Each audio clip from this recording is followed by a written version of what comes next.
It's you. Ano ba talaga? Sorry, hindi kasi ako sneakerhead. Kasi lalo lang sa crumble. Naglakad na naman ako. Just to be safe. Which is hindi naman talaga ako nagkakape, diba? Wala nagaganon siya. Ganun din. Ang binapat mo dito, diba? Oo nga. Nagaanan siya. Ko lang talaga kung anong mga sizes ko. Pero worth it naman sila. Tada! Oh, excited ko na siyang suotin. What's up, you guys? Welcome back to my channel. Kung bago ka pa lang dito sa channel ko, hello, I miss you. Pero kung nagbabalik ka na lang, oh, I miss you too.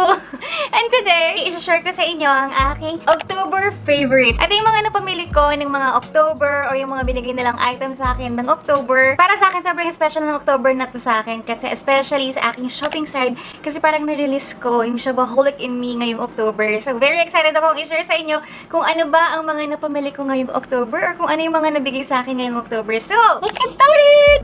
First on the list, Bath and Body Works. So, madalas namang nagsasale ang Bath and Body Works. Pero, nung time kasi na yun, wala na ako mga pabango. So, tamang-tama. Pang spray lang. Yung scent ng Paris.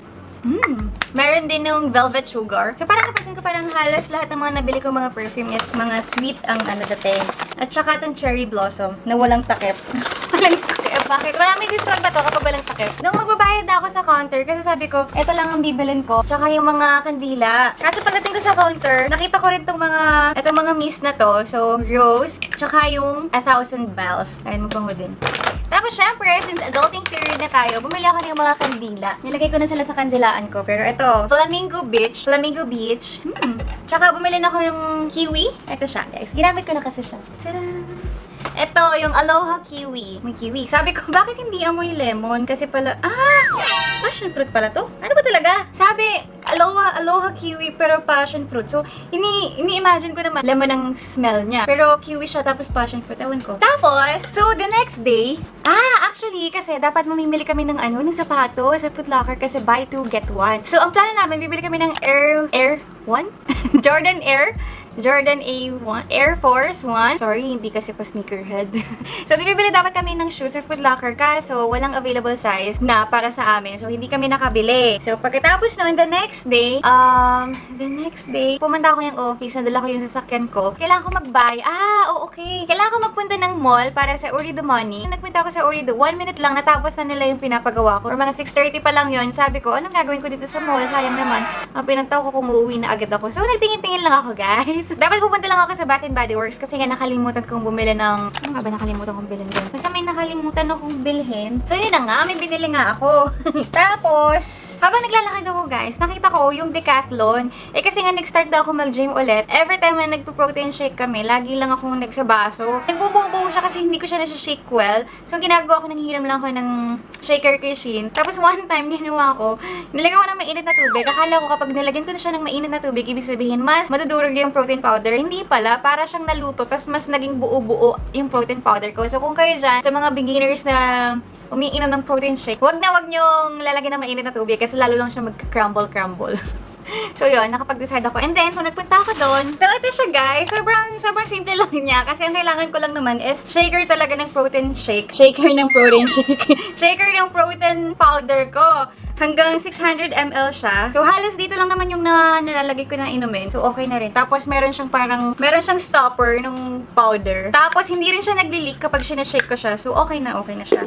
After ko sa Decathlon, bumili rin ako ng inuminan ko, ng Hydro Flask. Actually, binili ko to kasi gusto kong uminom ng mga iced coffee, ng mga iced drink sa office namin. Since hindi kami nakakagawa ng ice sa office. So, ginagawa ko na lang, pinupuno ko to ng ice para kapag nasa office na ako, kukuha ko ng baso ko, tapos lalagay ko na lang yung ice. Para hindi ko na nilalagay dito kung ano yung iinumin ko. Basta lahat ng dito, yellow lang. Naglalagay na lang ako. And then, before ako umalis ng office, nire-refillan ko ulit to para kapag sa metro, may ininom ako. Tapos, yung mga matirang tubig, kinabukasan, ininom ko rin siya para walang tapon. After ko sa Decathlon, naglakad na naman ako kasi maglalakad-lakad nga lang tayo, diba? Okay. Before ako mag-Decathlon, nag-Daiso ako. Ito pala yung unang pinunta ko kasi nga nagpunta ako ng Daiso kasi gusto ko lang bumili ng mga small things na mura lang kasi nga nagtitipid tayo, diba?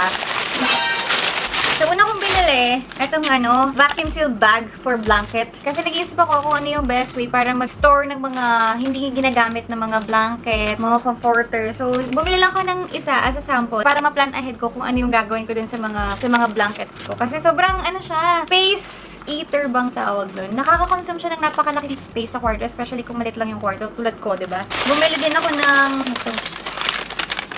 okay, lalaganan ko nung coffee na may kasamang caramel or chalk zero na syrup. Kasi nga, ayaw kong paghaluin muna yung sa tumbler ko yung coffee na may ice. So, gusto ko siya separate para pagpunta ko doon, i-refill ko na lang yung mug ko, ilalagay ko dito yung coffee, tapos ilalagay ko yung yellow, para yun ang inuminan ko, para hindi sila Feeling, natatakot kasi ako baka mangamoy yung tumbler ko ng coffee. Which is, sabi naman ni T, kapag hinugasan, wala talagang bahid ng kape yung pinag-inuminan ko. So, pero, bumili din ako ng mga small lalagyanan. Hindi ko kasi sure kung gaano ba karami yung espresso ng Dolce Gusto. Kung kakasya siya dito ko na lang siya ilalagay. Pero kung hindi, dito. So, just to be safe, bumili ako ng 4 na klase just to be safe. Saan pwedeng magkasya yung kape ko. Which is, hindi naman talaga ako nagkakape, diba? So, yun. Gusto ko lang malaman kung alin dito yung mas kasya. So, kung hindi naman, syempre, paglalagan ko siya sila ng ibang mga pagkain ko, diba? Tulad ng mga sausawan and all. Ba't nga ang dami kong binili? Okay lang. Diba? Para sa mga, at least, meron na ako. Kapag kinailangan ko, meron na ako. Hindi ko na kailangan bumili, diba? Ay, ito pala yung ID ko. Tagal-tagal ko na siyang hinahanap. Andito lang pala siya. Bumili rin ako nung ice. Pan-chocolate mold to. Pero gusto ko kasi ng another ice para sa face ko. Kasi bala ko maglagay ng tea, green tea, sa tubig. Tapos palalamigin ko. Pag-yellowin ko. Tapos yun yung pang-scrub ko sa mukha ko. Pero pang-chocolate kasi ito eh. Pero try natin, diba? At gusto ko ng gantong silicone para nagaganon siya. Doon kasi sa plastic, ang hirap. Parang mahihirapan ako na ganunin, diba? Di kung hindi, gagawin na lang ako ng chocolate. Bumili din ako ng medyas. Ang cute-cute oh. Wala akong medyas eh, na ganito. Kaya bumili ako ng isa at saka ng isa pang black. Tapos bumili rin tayo ng black na face mask kasi ubos na yung face mask ko. Ang dami-dami ko na naman ngayong face mask. So bumili ako ng black. Tapos bumili din ako ng blue. Yan, para may face mask na tayo. Tapos the next day, in-announce nila sa Qatar na hindi na kailangan ng face mask sa mga public areas. Tapos, after ko mag-Daiso, guys, naglalakad na naman ako. Tapos, napunta ako sa R&B. May nakita akong slippers. Ang cute-cute niya. Binili ko kasi ang mura-mura lang din. Ayan siya, oh. Sobrang favorite color ko to ever since. So, every time na may nakikita akong something na ganito yung color niya, hindi ko napipigilan minsan na bumili. Kahit na dumihin, tsaka hindi naman ako ganun kaingat, pero nabibili ko pa rin sila eh. Tapos bumili pa ako ng isa pang shoes na white. Kasi naghahanap talaga ako ng pang-office shoes. Meron ako nakita kasi size 8 sila. Nalagyan ko pa ng tissue kasi ang laki-laki pala. Ayan, size 8 sila. 37 lang talaga ako. Nagkataon pa, sinuot ko sila na first time nung magme-metro ako. Sobrang sakit ng paa ako. Nagkasugat-sugat ako dahil dito. Anyway.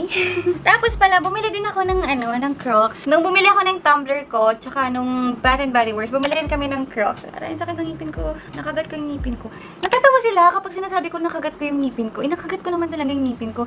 Hindi naman yung gums yung nakagat ko yung ngipin ko. Tapos nang nakagat ko yung ngipin ko, sumakit kasi yung ngipin ko sensitive kasi bagong adjust. So, yung ngipin ko talaga yung nakakagat ko, hindi naman yung gums ko. Ba't nila ako pinagtatawanan?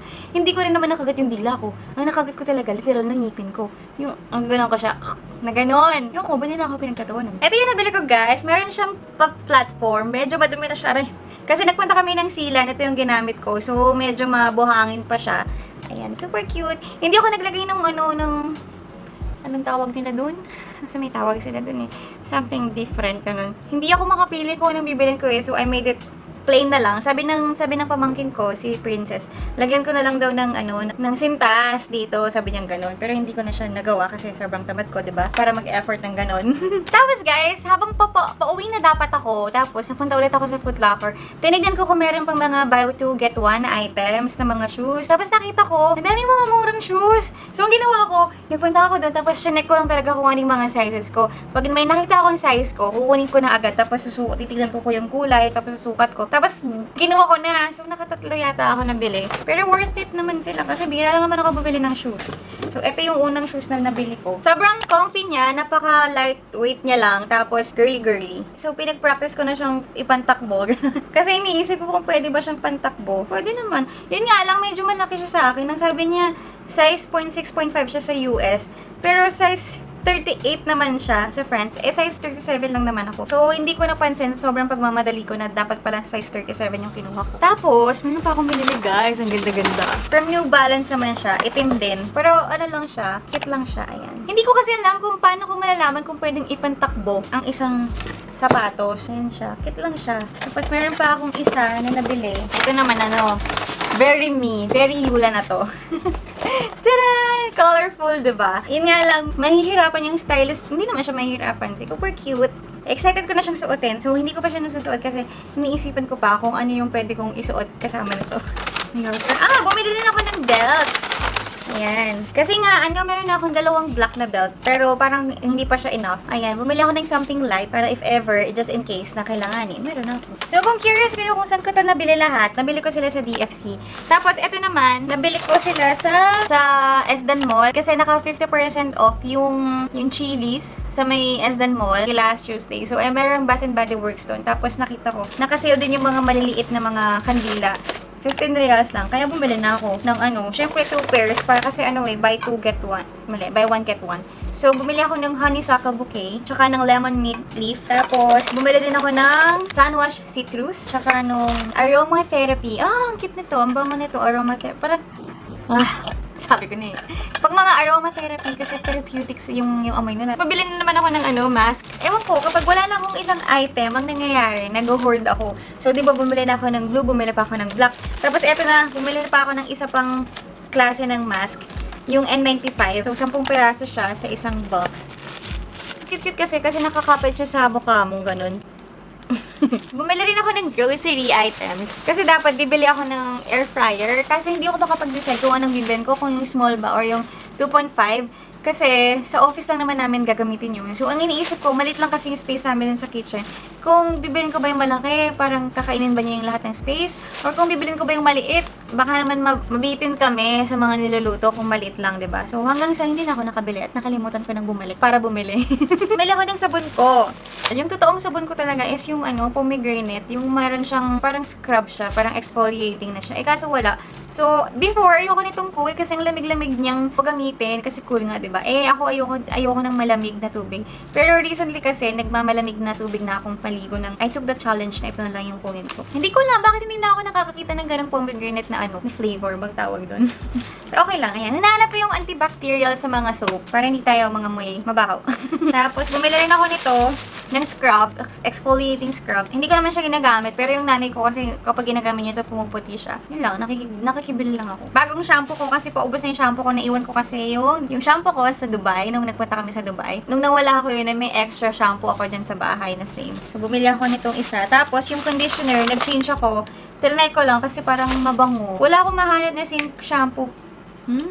Tsaka trial lang naman. Check natin. Kasi ito 9 benefits daw. Pero hindi naman mention kung ano yung ito. Speed and freeze, revitalize hair loss, healthy shine, helps reduce hair fall, long-lasting fragrance, helps to control dandruff, pH balance, soothe scalp, crisp hair color vibrancy. Yan. Pero ito mabango kasi. Try lang naman. Tapos, bumili din tayo ng Close-Up Antibacterial Mouthwash. Wala lang. Nag-try lang ako ng bago. Nakikimura yata ako Hindi ko alam kung bakit malabas yung chin ko. Hindi ko alam kung nakikimura ako, pero for a change lang. Panghilod. Hindi ko alam kung ito yung mga Korean panghilod. Isang mahal-mahal pa, nasa 35 ata to or 25. Paano pala sinusuot ka? Sakit. Sabi kasi ng ate ko, bumili daw ako ng ganun. Maganda daw. Hindi ko nga alam kung ito yun. Anyway, ayan, bumili ako. Meron silang white, tsaka black, tsaka pink yata. So, binili ko na lang to. Tapos, syempre, ang alcohol. Bumili din ako ng mga Shein items na ngayon ko lang makikita. Laki naman ito. Ano ba to? Ang cute! Ano ito? Ang cute, guys! Ang cute! Ang cute! Magkano ko kayo nabili to? Ayan, nabili ko sa Shein. Ito pa! Ang laki naman ito. Meron ako nito before. Kaso white na floral. Parang ang laki naman. Lumalaki naman tayo din eh. Hindi ko na matandaan kung ano itong mga pinamili ko na to. Cute. Hindi ko. Paano ba? Panty ba to? Nito? Ay, ganyan. Ganyan ba? Padede, mom. Tapos meron, pwede mo siyang higpitan. Itong fun fact. Si Ate Ella, lagi na lang siya umorder ng mga Shein products. Din lang siya sa mga flash sale. Tapos lagi niya sinasabi sa akin na lagi lang daw siyang cash on delivery. Umorder siya, ang bandang huli, isa lang yung na-order niya. Tapos ako yata 6 yung na-order ko. Tapos nung nalaman ng katrabaho namin na lagi kami umorder like once a week, meron siyang in-order. Sabi niya, hindi ka ba nagbabayad ng shipping? Sabi ni Ate Ella, hindi daw siya nagbabayad. Tapos hinataka yung katrabaho namin, how come hindi siya nagbabayad ng shipping? 30 reals pala yung shipping fee namin. So every time pala nagpapad-order siya ng mga cash on hand delivery, may bayad pala yun na 30. Kaya pala tuwang-tuwa yata sa kanya yung mga delivery guys ng Shein. Kahit pa sabihin sa kanya na bumalik ng ganitong oras, bumabalik yung mga tao. Paid service pala yun. Ay, shorts! Parang liit ko naman. Bumili ako nito kasi balik gym na tayo. Kung dati, once a month tayo nag-gym ngayon, once a week na. Ay, ang cute! Uterno! Ay, ang cute! Ay, halter! May shorts na siyang kasama. May mga orders din tayo galing kay Cabinet ni Beshi. Yung jeans na mom jeans ba yung tawag dito? Yung maluwag yung nasa baba. Oh, excited ko na siyang suotin. Ay, ito yung mga pinapahanap ko kasi sa kanya ng mga jacket naman na bitin. Yung bitin siya dito, parang pa-crop top. Oh, di ba? Pang mom jeans na white. Actually, meron na ako na white. Nitong pants. Another pants na green. Saka pantulog yata to. Ay, oo nga, pantulog.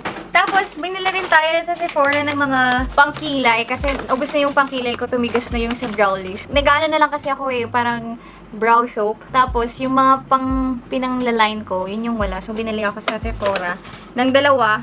Binili niya ako ng dark tsaka ng light. Para daw dark dito sa una, tapos pa light din sa dulo. Tsaka ng Bello Tinted Sunscreen kasi ubos na yung sunscreen ko na tinted. Tapos hindi ako makahanap sa New Falcon. Out of stock yata. Tsaka ng cover up na yung color green. Yung kulay green. So, pang acne siya. Kasi nung mga recently, parang nag-flare up na naman yung mukha ko. So, nagkaroon ako ng mga marks.